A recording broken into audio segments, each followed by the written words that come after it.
mga pamukaw uban kang Cobra in action. Niya na mga higala, mga kinahan nga programa, may police report o interviews, kahimtang sa panahon ng latest news. Diya sa linyang atong pag-asa baktan, pinagi ni Sir Manny Jan Nagbay. Sir Manny, good morning. Yes, sir. Good morning po. Og si mga sugintig paminaw. Mo ko niya ang latest with update para karong buntaga. Ang atong ibantayan nga bagyo na si Super Typhoon Francisco kay nagmintin na siyang kakusgon samtang ni hina iyahang movement.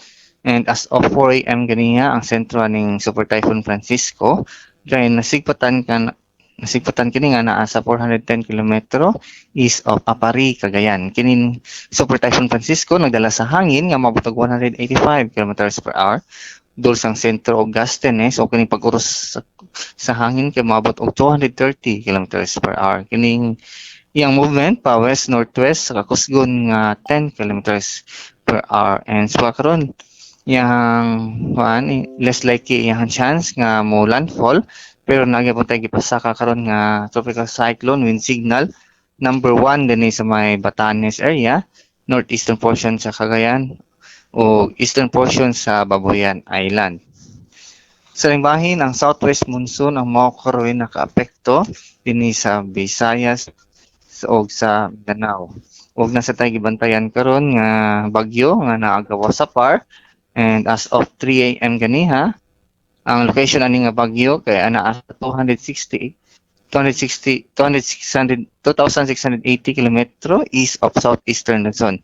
Kini nga bagyo nagdala sa hangin nga moabot og 55 kilometers per hour ug gustedness moabot og 70 kilometers per hour. Iyang movement pa west northwest sa kusgon nga 20 kilometers per hour. Ayan based sa ang forecast less likely gyapon iyang landfall scenario bisag asang parte sa tuang nasod. Ug tungod aning southwest monsoon o habagat ang tibuok Visayas karong adlaw kay makasnati ta og matag-umon nga kangitan nga mga katag-katag nga mapugulan og mga panudog kilat. So posible gyapon ng mga flash flood, landslide, labi na ako ng mga moderate to heavy na mga pag-ulan. Samtang hinay nga sa kasarangan ng hangin nga nagagikan sa butang kasadpan ang mopasalabi dinhi sa tibuok Visayas. Di na balod sa kadagatan kasarangan ang mga pagbalod. Dinhi sa Sugbo ang atong dagat ni taob gini alas 5:26 sa buntag og mo hunas alas 11:37 karong adto. Temperatura karong adlaw posible maabot sa 26 to 33 degrees Celsius. Sunrise nato din kaniha dinhi sa Metro Cebu ganihang 5:24 AM, sunset karong alas 6:08 sa hapon. Og mo lang kanatong latest with the update, kini si Marijan Nagbay, may butag. Sir Manny, Yes, sir. kagabi sir, kagahapon sa hapon, kusog-kusog tong hangin. Yes, sir. Tumunto sa thunderstorms. Ya ang balo na to kusog pod. Yes, sir. Kay namo na tikiaob kagahapon nga baruto dito sa dinhi sa tuwa sa may Ulango Island. Yes, sir. Ato ang kadagatan karon, sir, no, kanang sarangan atong kadagatan. So dali siya safe sa mga gagmayng pandagat. So kuya nes mga kuan kining mga baruto. Yes, sir. Kanang mga gagmayng sakyanan pandagat ang mga baroto. So safe ato lang kuan. Safe lang atong mga mananagat karong adlaw. Sige, sir. Yes, sir. Sige, salamat ni mo Sir Manny. May buntag dos pag-asa maktan. Okay, good morning.